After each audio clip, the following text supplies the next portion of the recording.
দুর্নীতির অভিযোগে চলমান অনুসন্ধানের অংশ হিসেবে আওয়ামী লীগের সাবেক সংসদ সদস্য ও সঙ্গীতশিল্পী মমতাজ বেগমের ঢাকাসহ মানিকগঞ্জে অবস্থিত একাধিক স্থাবর সম্পত্তি জব্দের আদেশ দিয়েছেন আদালত। মঙ্গলবার দুর্নীতি দমন কমিশনের আবেদনের পরিপ্রেক্ষিতে ঢাকার মেট্রোপলিটন সিনিয়র স্পেশাল জজ আদালতের বিচারক সাব্বির ফয়েজ এ আদেশ দেন।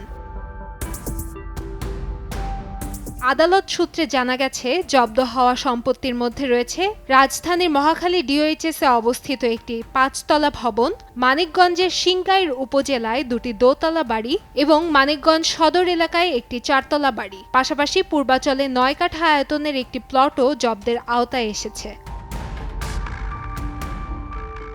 ঢাকা ও মানিকগঞ্জে অবস্থিত ৪৭৪% জমি জব্দের আদেশ দিয়েছেন আদালত। পৈতৃক সম্পত্তি বাদ দিয়ে জব্দ হওয়া সম্পদের ঘোষিত মূল্য প্রায় ১২ কোটি টাকা। দুদকের আবেদনে উল্লেখ করা হয়, মমতাজ বেগম ও তার স্বার্থ সংশ্লিষ্ট ব্যক্তি ও প্রতিষ্ঠানের বিরুদ্ধে অবৈধ সম্পদ অর্জন এবং অর্থ পাচারের অভিযোগে অনুসন্ধান চলছে।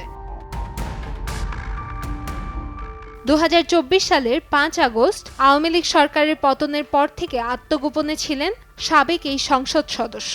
২০২৫ সালের মে মাসে রাজধানীর ধানমন্ডি এলাকা থেকে তাকে গ্রেফতার করে পুলিশ। গ্রেফতারের পর থেকে তিনি কারাগারে রয়েছেন। কান্তাময়ী স্নেহা, সময় সংবাদ, ঢাকা।